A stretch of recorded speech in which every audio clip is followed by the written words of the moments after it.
O diário que revelou um crime escondido por décadas. Episódio 2.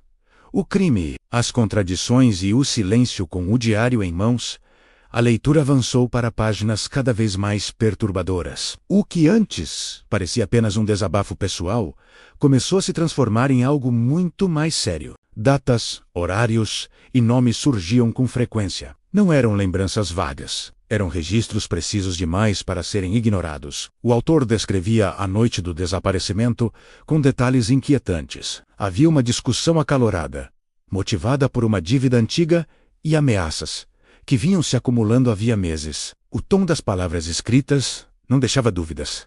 A situação havia saído do controle. O diário falava de empurrões, de um objeto usado como arma e de um silêncio repentino que tomou conta do ambiente. Não havia uma confissão direta, mas a responsabilidade era clara. O que mais chocava era a diferença entre o que estava no diário e o que constava nos registros oficiais da época. Segundo os documentos, a pessoa desaparecida havia sido vista pela última vez sozinha, em direção a outra cidade. Não havia sinais de luta, nenhuma testemunha, nenhuma evidência de crime. O diário contradizia tudo isso. Ele mencionava testemunhas que nunca foram ouvidas, um veículo usado naquela noite e até um local afastado, onde ninguém iria procurar. O autor escrevia como alguém que acreditava estar seguro, protegido pelo tempo e pela ideia de que aquele caderno jamais seria encontrado. Mas havia algo ainda mais grave. Em várias passagens, o diário indicava que outras pessoas sabiam do ocorrido. Amigos próximos, um parente e alguém com influência suficiente para garantir que o caso fosse rapidamente encerrado. O silêncio não parecia ter sido apenas medo, parecia ter sido organizado. À medida que essas páginas vieram à tona, famílias envolvidas começaram a reconhecer detalhes. Datas batiam, lugares faziam sentido. Pequenas incoerências antigas finalmente encontravam explicação. O que por anos foi tratado como boato começou a ganhar forma de verdade. Mesmo assim, o tempo era um inimigo. Décadas haviam se passado.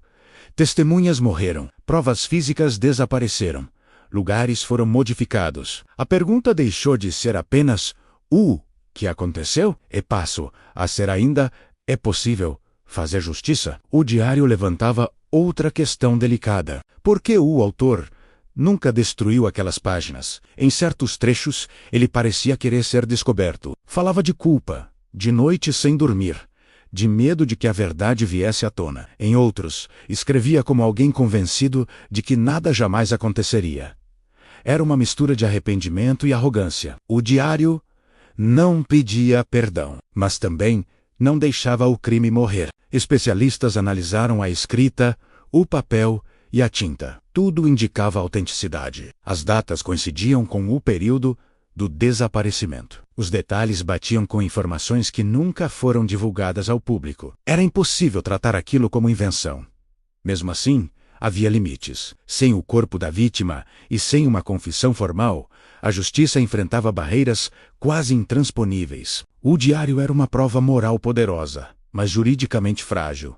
Ele revelava a verdade, mas não garantia punição. E isso tornava tudo ainda mais cruel. A verdade finalmente vinha à tona, mas talvez tarde demais para mudar o destino de quem havia desaparecido e de quem conviveu com a mentira por toda uma vida. No próximo episódio, você vai descobrir o que aconteceu depois da revelação do diário. Se as autoridades reabriram o caso, como as famílias reagiram, e se mesmo sem uma condenação formal, a verdade foi suficiente para mudar tudo. Porque, às vezes, justiça não é apenas uma sentença. É impedir que o silêncio continue vencendo. Obrigado por assistir. Até o próximo episódio.